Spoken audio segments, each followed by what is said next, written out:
একবার বিদায় দে মা, ঘুরে আসি। একবার বিদায় দে মা, ঘুরে আসি।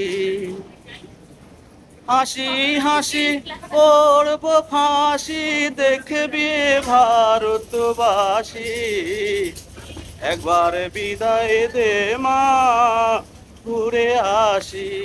এখন আমরা হাওড়া রেলওয়ে স্টেশনে আছি। আমরা আজকে যাব পশ্চিম মেদিনীপুরের মেদিনীপুর রেলওয়ে স্টেশন। তো সেখান থেকে আজকে আমাদের জার্নি শুরু হবে। আর আজকের যে ভিডিওটা আসতে চলেছে সেটা সত্যি খুবই খুবই বেশি ইনফরমেটিভ, খুবই খুবই বেশি সেন্সিটিভ ভিডিও এবং ইমোশনাল ভিডিও। তো এই ভিডিওটা যারা পুরোপুরি দেখবেন তারা আজকে একটা বিষয় পরিষ্কার হবেন যে আমরা ভারতবাসী হয়ে আমরা কেন নিজেদের প্রতি এত গর্ববোধ করি। আমরা যে ভুলগুলো করি সেই ভুলগুলো সমস্ত কিছু কিন্তু ঠিক করতে পারি আজকের এই ভিডিওর মাধ্যমে। কারণ আজকের এই ভিডিও মোটিভেশনাল ভিডিও, আজকের এই ভিডিও সম্পূর্ণ অন্য রকমের ভিডিও। তো আশা করব ভিডিওটা আপনারা পুরোপুরি দেখবেন। তো চলুন আমরা আগে গিয়ে আবার কানেক্ট করছি।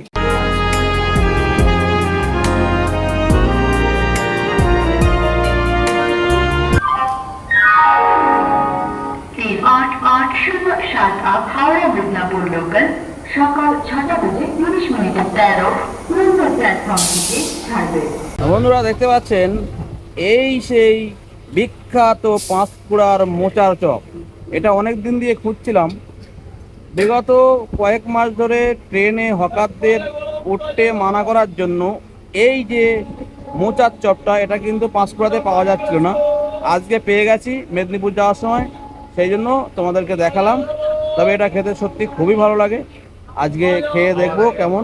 এই যে মোচার চপটা খেলে, মোচার চপটা কেমন লেগেছে? অখাদ্য? তাহলে অসাধারণ। আমি শুনেছি অখাদ্য। আর এই যে চটপটিটা খাচ্ছ, ওটা কেমন? হ্যাঁ, ঘুগনি। ঘুগনি কেমন? ভালো। তবে আমারও ঘুগনিটা খেতে ভালো লেগেছে। হ্যাঁ, আমরা সব টুরেই কিন্তু খাই এটা, এটা মানো। যদি পাই তবে খাই, না পেলে করে দিয়ে খাও। আজকে 6 আগস্ট 2026। আজকের আমাদের এই ট্যুর হঠাৎ করেই প্ল্যানিং হয়েছে। আমরা এখন রয়েছি, দেখতে পাচ্ছ, এটা হচ্ছে হাওড়া মেদিনীপুর লোকাল ট্রেন। আমরা এই ট্রেনে করেই মেদিনীপুর স্টেশনে যাচ্ছি। ওখান থেকে আজকে আমাদের যে মূল জার্নি, মূল ভিডিও সেটা শুরু হবে। এটা হচ্ছে মেদিনীপুর রেলওয়ে স্টেশন। আপনারা সবাই জানেন যে দুটো মেদিনীপুর আছে, একটা পূর্ব মেদিনীপুর আর একটা হচ্ছে পশ্চিম মেদিনীপুর। তো আমরা এখন রয়েছি পশ্চিম মেদিনীপুর রেলওয়ে স্টেশনে। এখানকার যে পরিবেশ পরিস্থিতি সত্যি খুবই পরিষ্কার পরিচ্ছন্ন। আর এখান থেকেও যে সমস্ত হকার অথবা হকারি যে দোকানগুলো আছে সেগুলো সব কিছু তুলে দেওয়া হয়েছে। এখানে একদম স্টেশনটা ক্লিন দেখছি। এক একটা দোকান যেগুলো স্টেশন থেকে সরাসরি আর কি ভ্যাকান্সি নিয়ে যে দোকানগুলো পাওয়া যায় সেই দোকানগুলো এখানে আছে। আর এখানকার তেমন ভিড় নেই, যেহেতু একটা ছোট স্টেশন, মানে একটা শহর বা একটা টাউনের স্টেশন, সেই জন্য অত ভিড় নেই, অল্প আধা মানুষ আছে। তো চলুন আমরা এগুলো দেখছি এবং আগে গিয়ে আবার কানেক্ট করব। এখন আমরা দাঁড়িয়ে রয়েছি মেদিনীপুর রেলওয়ে স্টেশন। এখান থেকে প্রায় 40 কিলোমিটার দূরে আজকে আমাদের ডেস্টিনেশন। আজকে আমাদের ডেস্টিনেশন হচ্ছে পশ্চিম মেদিনীপুরের মোহবনী গ্রাম, যেটা হচ্ছে শহীদ ক্ষুদিরামের জন্মভিটা। আমরা সেদিকেই যাচ্ছি। তো চলুন, এখান থেকে আমাদের টোটো নিয়ে বাস স্ট্যান্ডে যেতে হবে। বাস স্ট্যান্ড থেকে বাস নিয়ে আবার প্রায় 1.5 ঘন্টা জার্নি করে ফের টোটো নিতে হবে। আর দেখতে পাচ্ছ এখান থেকে সবাই বাবা তারকেশ্বরের দিকে এগিয়ে যাচ্ছে, যেহেতু এখন তারকেশ্বরের সিজন চলছে। তো সেদিকে আমরা যাব। চলো এখন গিয়ে টোটো নেই। হ্যাঁ চলো। ও বাস স্ট্যান্ডে যাবা নাকি দোস্ত? যাবা? কোনটা কোথ দিয়ে যায়? তো যায় না। আগে আরেকটা টোটো স্ট্যান্ড রয়েছে, আমার ক্যামেরা থেকে পালাচ্ছে না এমনি পালাচ্ছে বুঝতে পারছি না। ঠিক আছে, আগে গিয়ে হয়তো পাবো। তবে মেদিনীপুর যে সিটিটা আছে একটা ছোটোখাটো সিটি, তবে মেদিনীপুরের মাটি দুর্জয়ের ঘাঁটি, মেদিনীপুরের মাটি বিপ্লবের মাটি। সেই দোস্ত দাঁড়িয়ে রয়েছে, দোস্ত আসার এখনো কোনো কথা নেই, ও এখন ভিডিও করেই যাচ্ছে আর আমি ওয়েট করে যাচ্ছি। এখন ওয়েট করি, দেখি দোস্ত কখন শ্যুট হয়। আর এখান দিয়ে হিন্দি, বাংলা, ইংরেজি লেখা আছে, এগুলো দেখছি। মেদিনীপুরের মাটি বিপ্লবের ঘাঁটি, মেদিনীপুরের মাটি দুর্জয়ের ঘাঁটি। আমরা এখন মেদিনীপুরের মাটিতে আমরা পদার্পণ করছি। এখানকার যে শহরতলি সেগুলো দেখতে দেখতে আমরা বাস স্ট্যান্ডের দিকে এগোচ্ছি। এখানকার রাস্তাঘাট সুন্দর, রাস্তায় তবে টোটোর সংখ্যা খুব বেশি রয়েছে। আর রাজ্য সরকার বলেছে খুব তাড়াতাড়ি টোটোগুলো তুলে দেবে। ও দোস্ত, টোটো তুলে দিলে কী করে খাবে? হ্যাঁ, কী করে খাবে? হ্যাঁ, চুরি ডাকাতি করতে হবে না? আচ্ছা, তাছাড়া তো উপায় কিছু নেই, বেকার ছেলেদের কাজ নেই, টোটো চালিয়ে খাচ্ছিল, তখন সংসার কি করে চলবে? তখন চুরি ডাকাতি করতে হবে। হ্যাঁ। আমরা এই টোটো করে রেলওয়ে স্টেশন থেকে মেদিনীপুরের বাস স্ট্যান্ডে চলে এসেছি। আমরা এখন চলে যাব মোহবনি বলে একটা গ্রাম রয়েছে, সেই গ্রামে। তো সেখানে যেতে গেলে এই যে পিছনে বাস স্ট্যান্ডগুলো দেখতে পাচ্ছ, এই বাস স্ট্যান্ড থেকে আমাদের কেশপুরের যে সমস্ত বাসগুলো যায়, কেশপুর একটা খুব বড় এলাকা, বিশেষ করে সিবিএম জমানায় এই কেশপুর নিয়ে অনেক কিছু ঘটনা ঘটেছিল, আমরা সেগুলো কম বেশি জানি। তো এখান থেকে আমাদের বাস নিতে হবে, বাস নিয়ে আমাদেরকে যেতে হবে নেড়াদেউল বলে একটা জায়গা।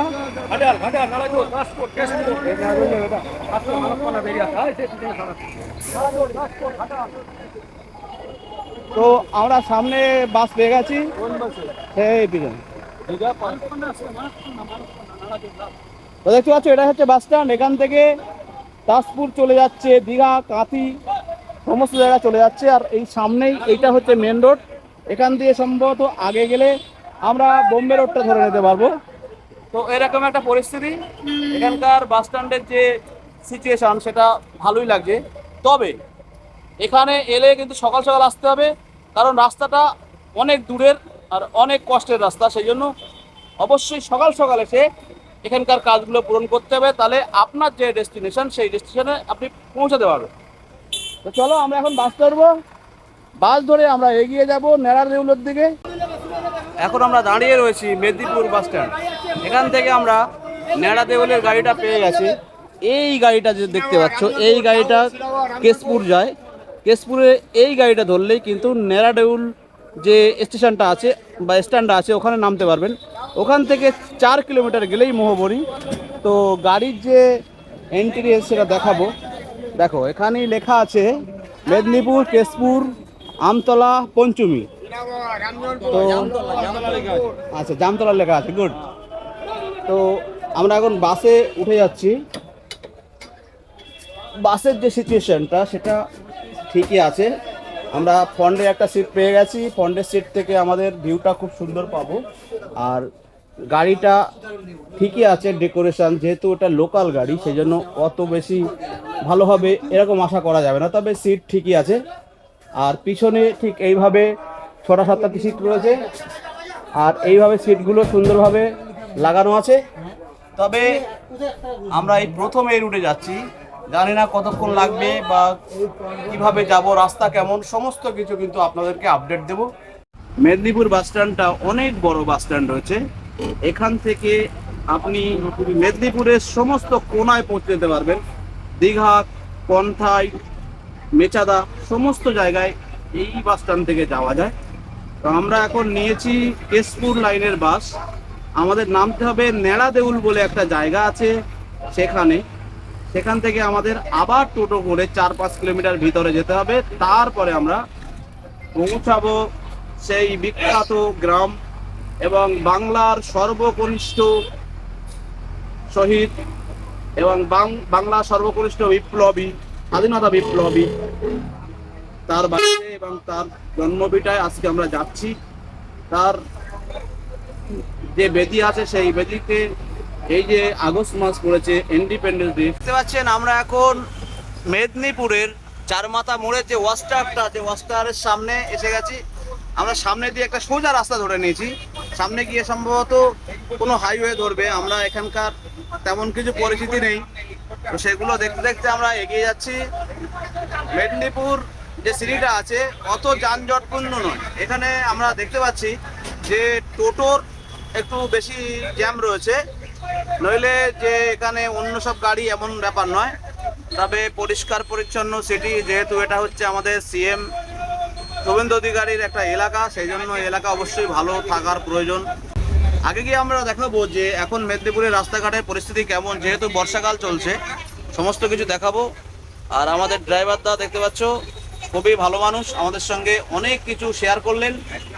মোহবনি থেকে শুরু করে বিদ্যাসাগরের বাড়ি, আমরা হিরলি শরীফ যাওয়ার যে প্ল্যান করছি সেই বিষয়ে অনেক কথা আপনাদেরকে বললেন। তো অবশ্যই যদি এখানে আসো এই বাসটা করে যাওয়ার চেষ্টা করবে। অনেক কিছু ইতিহাস সম্পর্কে এবং এখানকার যে ভৌগোলিক দৃশ্য সেগুলো সমস্ত কিছু বুঝিয়ে দেবে। তো চলো আমরা আগের দিকে যাই, গিয়ে কোন হাইওয়ে উঠি, কিভাবে যাই, সমস্ত কিছু দেখাবো।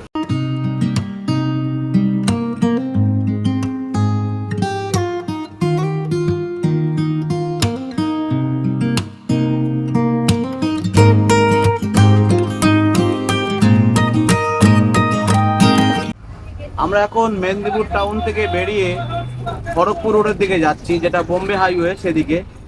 এই সামনে গেলেই আমরা বোম্বাই হাইওয়েটা পেয়ে যাব। এখান দিয়ে আগের যে আমাদের ক্ষেমাশলি ভিডিও এসেছিল, এই হাইওয়ের উপরেই রয়েছে ক্ষেমাশলি। আর আমরা যদি ডান দিকে চলে যাই তাহলে আবার আমরা ব্যাকে খড়গপুরের দিকে চলে যাব। ওখান দিয়ে মিডিল হয়ে ভেঙে আমরা আবার ভিতরের দিকে ঢুকে যাব। তো মেদিনীপুর যে সিটিটা রয়েছে একদম মেদিনীপুরের এক সাইডে, মানে পশ্চিম মেদিনীপুরের সাইডে একটু আগে গেলেই এখান দিয়ে ঝাড়গ্রাম শুরু হয়ে যাবে। তো সেগুলো আমরা দেখতে দেখতে, আর এখন যেহেতু একটু মেঘাচ্ছন্ন আকাশ আর টিপি টিপি বৃষ্টি হচ্ছে, এখানকার যে মনোরম দৃশ্য সেটা সম্পূর্ণ অন্যরকম। এখানকার যে গ্রিনারি সেটা দেখার মতো, যেহেতু গ্রাম বাংলার গ্রিনারি বর্ষাকালে প্রচণ্ড ভালো হয় আর এটা মনোমুগ্ধকর লাগে। আর মেদিনীপুর হচ্ছে বিপ্লবের ঘাঁটি, মেদিনীপুর হচ্ছে দুর্জয়ের ঘাঁটি। এই মেদিনীপুর থেকে অনেক স্বাধীনতা সংগ্রামী তারা আমাদের ভারতবর্ষের স্বাধীনতা সংগ্রামে তারা যোগদান করেছিলেন ওতপ্রোতভাবে, সশস্ত্রভাবে। তার মধ্যে মাতঙ্গিনী হাজরা রয়েছেন, ঈশ্বরচন্দ্র বিদ্যাসাগর রয়েছেন এবং সবার কনিষ্ঠ বিপ্লবী শহীদ ক্ষুদিরাম বসু তিনিও রয়েছেন। তো মেদিনীপুর একটা দুর্জয়ের ঘাঁটি, এটা এমনি বলিনি, তার অনেক প্রমাণ রয়েছে, সেগুলো কিন্তু আমি আজকে আপনাদেরকে দেখাবো। আর আমরা শহীদ ক্ষুদিরামের স্মৃতিচারণ করব। এখন আমরা রয়েছি কেশপুরগামী একটা বাসের ভিতরে, আর আমরা এখন ডাইরেক্ট চলে যাচ্ছি বোম্বাই হাইওয়ের দিকে। কলকাতা থেকে কিছুটা গিয়ে আমাদের আবার রাইট টার্ন নিয়ে ভিতরের দিকে ঢুকতে হবে। তো চলো আমরা হাইওয়ে গিয়ে আবার কানেক্ট করছি। আজকের এই রাস্তার দৃশ্য, মনোরম অপরূপ দৃশ্য, সেগুলো আপনাদেরকে পুরোপুরি দেখাবো। যেহেতু গ্রাম বাংলা বা মেদিনীপুর সাইডে সবাই ঘুরতে আসতে পারে না, আমার 34 বছর বয়স, আমি মেদিনীপুরেই প্রথম এলাম। তো এখানকার যে সিচুয়েশন, মানুষের সঙ্গে কথা বলেছি, কিছু দোকান পাচারি, চায়ের দোকান, আমাদের ড্রাইভার ভাই সবার সঙ্গে কথা বলেছি। তো মেদিনীপুরের মানুষের এই যে ভাব বিনিময়, ভ্রাতৃত্বের যে বন্ধন, এটা কিন্তু তাদের কাছে অনেক মূল্যবান, অনেক কিছু। তো সব কিছু দেখাবো, এখন চলুন এগিয়ে যাই। এখন আমরা রয়েছি মেদিনীপুরের এক্সিট পয়েন্ট ধর্মা চক বলে একটা জায়গা। সামনে গিয়ে আমরা লেফট সাইড নেব, এখান থেকে সম্ভবত আমরা হাইওয়েটা পেয়ে যাব। ডাইরেক্ট লেফট সাইড নিয়ে আমরা কয়েক কিলোমিটার গিয়ে আবার আমরা লেফটে ঢুকে যাব। সামনে আমরা দেখতে পাচ্ছি এখান দিয়ে, এখানে পুরো জল জমে, প্রচন্ড জল জমে রয়েছে এখানে। তবে একটু রিস্কি আছে, কোথায় গাড্ডা রয়েছে কোথায় গর্ত রয়েছে বোঝা যাবে না। তো যেহেতু একটু নিচু জায়গা বলে এই সমস্যাগুলো হচ্ছে, আগামীতে এই সমস্যাগুলো হয়তো সমস্যার সমাধান হয়ে যাবে। যেহেতু আমরা সবাই জানি যে আমাদের বিখ্যাত সিএম মাননীয় শুভেন্দু অধিকারী, তিনি এই জেলারই মানুষ, তো এই সমস্যাগুলো তিনি দেখবেন। আর আমরা এখন এই যে লেফট সাইডে আমরা নেব, আগে গিয়ে যেহেতু আমরা রাস্তাগুলো চিনি না, আমরা আগে গিয়ে দেখবো কোথা দিয়ে ঢুকছে এবং সেই মোড়টার নাম কি আছে, সমস্ত কিছু কিন্তু আপনাদেরকে শেয়ার করব। আপনারা যারা আগামীতে শহীদ ক্ষুদিরামের জন্মভিটায় যেতে যাবেন, এই ভিডিওটা দেখলেই কিন্তু আপনার আর অন্য কোনো ভিডিও দেখতে লাগবে না। একবার বিদায় দে মা, ঘুরে আসি, হাসি হাসি পূর্ব ফাঁসি দেখবে ভারতবাসী। আমি হাসি হাসি পূর্ব ফাঁসি দেখবে ভারতবাসী। একবার বিদায় দে মা, ঘুরে আসি, একবার বিদায় দে মা, ঘুরে আসি, কোলের বোমা তৈরি করে দাঁড়িয়েছিলাম রাস্তার ধারে মা গো, কোলের বোমা তৈরি করে দাঁড়িয়েছিলাম রাস্তার ধারে মা গো, বড় লাটকে মারতে গিয়ে মারলাম ইংল্যান্ডবাসী। একবার বিদায় দে মা, ঘুরে এত সুন্দর রাস্তার যে সিচুয়েশন, সেটা দেখলেই মনটা ভরে যাচ্ছে। চারিদিকে শুধু সবুজের সমাহার, আর একদম মাজা দিয়ে ঠিক স্মৃতির মতো, মাথার স্মৃতির মতো একটা সরু পাকা পিচঢালা রাস্তা চলে গেছে। যদি আকাশে মেঘ না থাকতো, আকাশে যদি একটু নীলাভ কালার থাকতো, তাহলে এই যে দৃশ্য, এই দৃশ্যটা স্বর্গের অনুভূতি দিত। তো বারবার শুধু ক্যামেরায় হাত পড়ে যাচ্ছে এই যে দৃশ্য দেখে। আর এখানকার যে জনজীবন, গ্রাম এলাকা, সেগুলো দেখতে দেখতে আমরা এগিয়ে চলেছি মেদিনীপুর শহর থেকে প্রায় 50 কিলোমিটার দূর নেড়া দেউল বলে একটা জায়গা বা বাজার। সেখান থেকে আমরা চলে যাব আজকেরকার যে ডেস্টিনেশন, ভিডিও ডেস্টিনেশন, সেটা হচ্ছে শহীদ ক্ষুদিরামের জন্মভিটা মোহবনী বলে একটা গ্রাম, প্রত্যন্ত এলাকা। অনেকটা সময় নিয়ে আমাদেরকে যেতে হচ্ছে। বাড়ি থেকে আমরা বেরিয়েছি রাত 3:30, আর এখন বাজে প্রায় 12:30।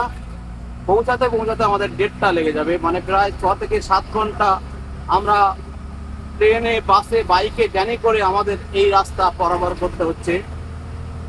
তবে আমার কাছে তো ডেস্টিনেশনের থেকে এই যে জার্নি, এটাই ভালো লাগে। সেই জন্যই বারবার বেরিয়ে পড়ি, দেশে বিদেশে পাগলের মতো ঘুরে বেড়াই, আর এই সমস্ত ডেস্টিনেশন ঘুরে বেড়াই যেখানে গিয়ে এই পৃথিবীতে স্বর্গের স্বাদ আমরা গ্রহণ করে বা নিতে চাই। তো চলো আমরা আগে নেড়া দেউলে গিয়ে আবার কানেক্ট করব। সঙ্গে থাকো, ভিডিওটা পুরোপুরি দেখতে থাকো। আমরা ঢুকে গেছি কেশপুর, পশ্চিম মেদিনীপুরের কেশপুর। এখানেই ঘটেছিল 2008-9 সালে সেই সব ট্রেজেডি, যেগুলো নিয়ে আলোচনা করতে চাইছি না। এখানে অনেক ট্রেজেডি ঘটেছে এবং একটা সময় এই কেশপুর বাংলার শিরোনামে ছিল। তো সেই বিষয়ে এখন চেপে গেছে। এখানকার উন্নয়ন, এখানকার পরিবেশ পরিস্থিতি সমস্ত কিছু বদলে গেছে।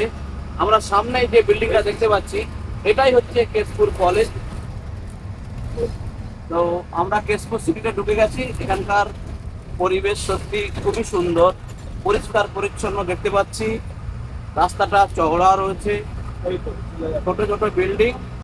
আমরা কেশপুর মেন রোড ছেড়ে একটা গ্রামের রোড নিয়ে নিয়েছি। এটা হচ্ছে কেশপুর পুরানো বাস স্ট্যান্ড। আমরা এখন পুরানো বাস স্ট্যান্ডের দিকে এগিয়ে যাচ্ছি। ওখান থেকে আমরা ব্যাক করে আবার কেশপুর মেন রোডে আসবো, তারপরে আমরা নেড়া দেউলের দিকে যাব। তো এখানে রাস্তাটা একটু গাড্ডা আছে, সরু রাস্তা, সাবধানে গাড়ি চালাচ্ছে। 10 মাস 10 দিন পরে জন্ম নেব মাসির ঘরে মা গো, দশ দিন পরে জন্ম নেব মাসির ঘরে তখন যদি না চিনতে পারিস দেখবি গলায় ফাঁসি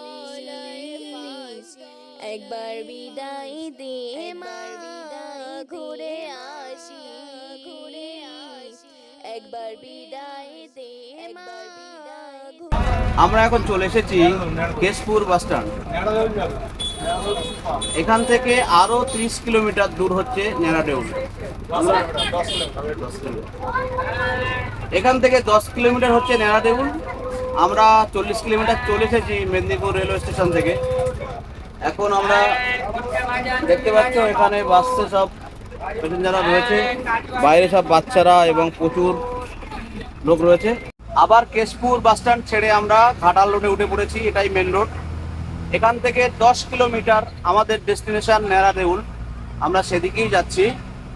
আর এই যে ঘাটাল রোড রয়েছে, এখানেই আমাদের সুপারস্টার দেবের জন্মভিটা রয়েছে, সেটাও দেখানোর চেষ্টা করব। তো আমরা এখন যেহেতু শহীদ ক্ষুদিরামের বাড়িতে যাচ্ছি বা জন্মভিটায় যাচ্ছি, ওটা দেখে যদি আমরা সময় পাই আমরা দেবের জন্মভিটাটাও কভার করব। অবশ্যই আপনারা আমাদের সঙ্গে থাকুন, ভিডিওটা আজকে খুবই ইন্টারেস্টিং হতে চলেছে। দূরে আকাশ ঘিরে মেঘ শুরু হয়েছে আর আমরা নেড়াদেউলের দিকে পৌঁছাচ্ছি। আমরা জানি না, হয়তো নেড়াদেউলে নামবো আর বৃষ্টি শুরু হবে। তবে যাই হোক, আমরা আমাদের যে অনেক দিনের ইচ্ছা, মনের মধ্যে আমাদের যে সুপ্ত বাসনা, যে আমাদের রাজ্য এবং আমাদের দেশের সর্বকনিষ্ঠ শহীদ ক্ষুদিরাম, তার যে জন্মভিটা ছুঁয়ে দেখার ইচ্ছা, যখন আমরা ছোটবেলায় ক্লাস 5 বা 6 যখন আমরা পড়েছি, তখন ক্ষুদিরামের ঘটনা বা ক্ষুদিরামের ইতিহাস পড়ে আমাদের চোখে অশ্রু নয়ন হয়েছিল। তখনই মনে হয়েছিল যে আমরা কোনোদিন কোনো সময় তার জন্মভিটাতে গিয়ে ছুঁয়ে আসবো। সেটা এই যে আমাদের মধ্য বয়সে এসে সেই ইচ্ছা পূরণ হতে চলেছে। তো সত্যি খুবই গর্ববোধ করছি, মনের ভিতরে একটা অন্যরকম অনুভূতি, অন্যরকম একটা অন্যরকম অনুভূতি মেহসুস করছি, যেটা ঠিক ভাব প্রকাশ করে হয়তো বোঝানো সম্ভব নয়। আর এখানকার যে প্রাকৃতিক দৃশ্য, বিশেষ করে পশ্চিম মেদিনীপুরের প্রাকৃতিক দৃশ্য, বর্ষাকালের দৃশ্য, সত্যি এটা মনোমুগ্ধকর। তো যদি সত্যি এবং বিউটিকে দেখতে চান, যদি এই যে নেচারাল বিউটি এটাকে দেখতে চান, তাহলে কিন্তু এই বর্ষাকালে পশ্চিম মেদিনীপুরে আসতে হবে। আর এখানকার যে সুন্দর এই যে ধানের জমি সবুজ হয়ে আছে চারিদিকে, এটার দৃশ্য সত্যি অন্যরকম, যেটা আমি হয়তো ভাষায় প্রকাশ করতে পারবো না। গ্রাম বাংলার এই যে দৃশ্য, এই দৃশ্য আপনি যত দেখবেন তত হারিয়ে যাবেন, যত দেখবেন তত আপনার চোখের মধ্যে যে সবুজায়ন, সেই সবুজায়নের দিকটা ফুটে উঠবে। এগুলো কিন্তু আপনি শহরে বসে পাবেন না।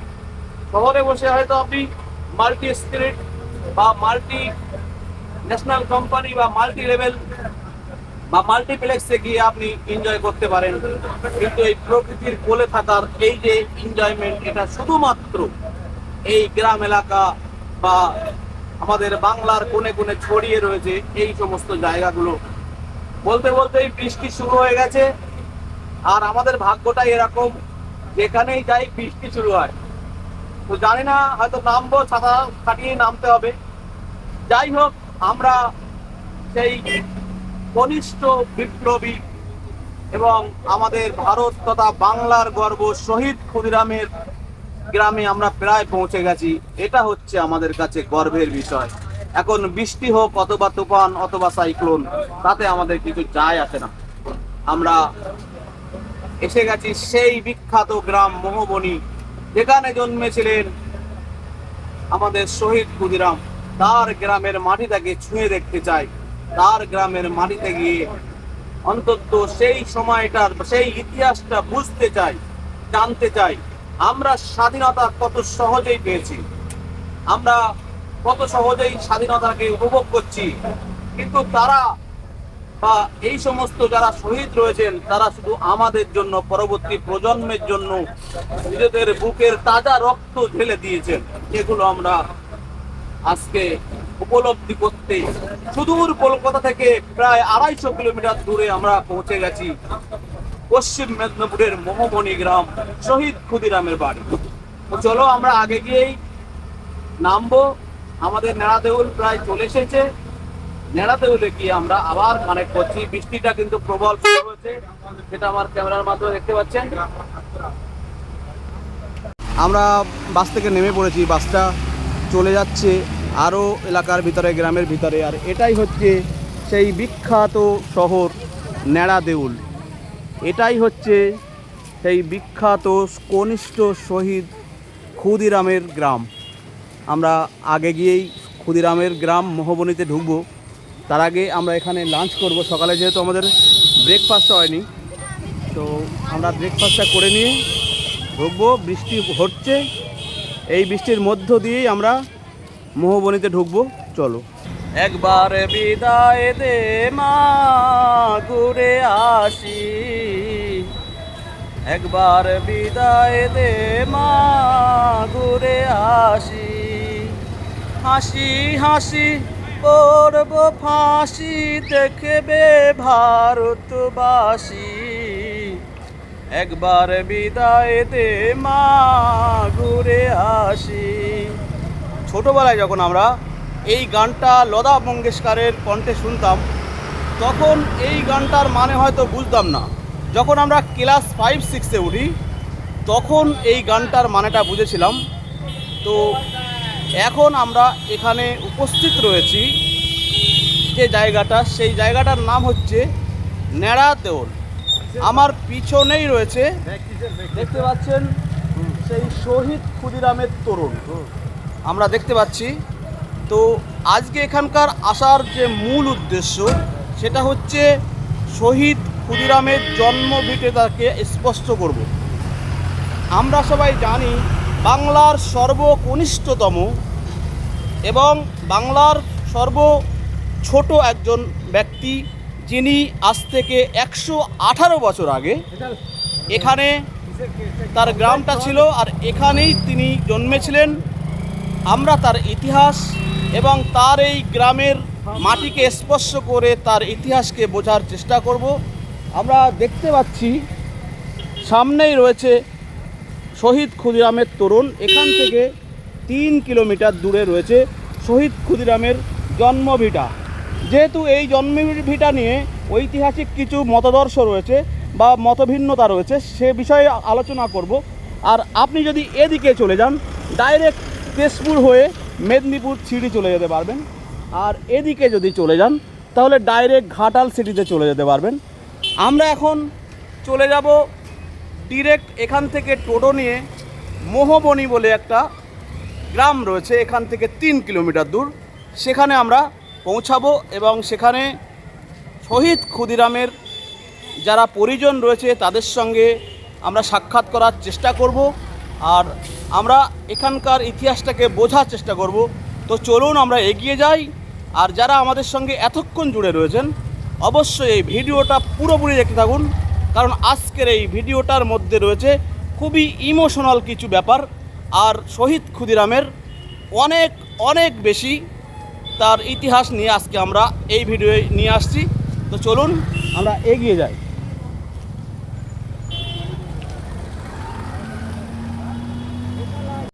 তো দেখতে পাচ্ছ, এটাই হচ্ছে শহীদ ক্ষুদিরামের তোরণ। আমরা সেদিকে এগিয়ে যাচ্ছি। এখানে সামনেই টোটো স্ট্যান্ড রয়েছে। আমরা এখান থেকে টোটো নিয়ে মোহবনী গ্রামের দিকে এগোবো। তো এখানকার পরিবেশ পরিস্থিতি সত্যি খুবই ভালো। রাস্তাঘাট সমস্ত কিছু সিমেন্টের বাঁধানো রাস্তা আমরা দেখতে পাচ্ছি। আশা করি ভিতরের রাস্তাগুলো অনেক ভালো হবে। আর এখানেই রয়েছে মোহবনী যাওয়ার টোটো স্ট্যান্ড। এখান থেকে আমরা টোটো নেব। হ্যাঁ বলুন, কি বলছেন বলুন। কি এটা যে আপনারা ক্যামেরা করছেন, কি ব্যাপারটা বুঝতে পারি। আসলে আপনাদের এখানে শহীদ ক্ষুদিরামের বাড়ি আছে না, সেটা নিয়ে আমরা ভিডিও করতে এসেছি। দিবে না এমনি কি ব্যাপার? টাকা পয়সা দিতে হবে? টাকা পয়সা দিতে হবে বলুন। তাহলে কি হচ্ছে ব্যাপারটা সেটা আমরা ভিডিও করছি, জাস্ট আমাদের চ্যানেল আছে, সেই চ্যানেলের জন্য ভিডিও করছি। যেহেতু সামনে আমরা এখানে একটা দোকানের সামনে দাঁড়িয়ে আছি, এখানে স্থানীয় অনেক ভাই ও বন্ধুদের সঙ্গে কথা হচ্ছে। তো ভাইয়েরা জিজ্ঞেস করছে যে আমরা কিসের ভিডিও করছি, ঠিক আছে। তো আমরা এখানে তোরণের সামনে দাঁড়িয়ে রয়েছি, এখন ভিতরে ঢুকবো। তো অবশ্যই চলুন আমরা এগিয়ে যাই। এগিয়ে গিয়ে মোহবনী গ্রামের যে শহীদ ক্ষুদিরামের ভিটাটা আছে, সেই ভিটার মাটিটাকে আমরা ছুঁয়ে দেখার চেষ্টা করব। অবশ্যই আমরা এগিয়ে যাই।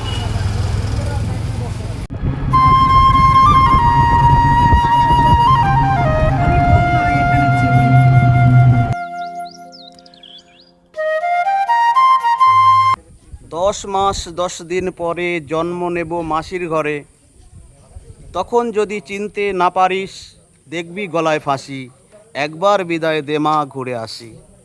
আমি জানি না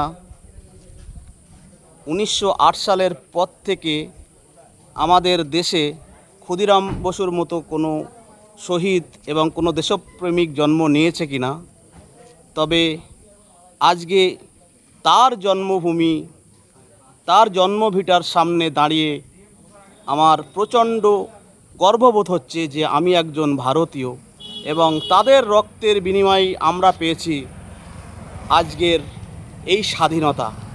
কত সস্তা বন্ধু, তাই না স্বাধীনতা? কিন্তু এখানে যে ব্যক্তি, যে মহান ব্যক্তিত্বের বাড়ির জন্মভিটার সামনে দাঁড়িয়ে আছি, তার কাছে স্বাধীনতাটা তো সহজ ছিল না। ব্রিটিশদের সঙ্গে লড়াই করে ফাঁসির দড়ি গলায় নিয়ে তারপরে তার স্বাধীনতার স্বাদ সে দেখে যেতে পারেনি।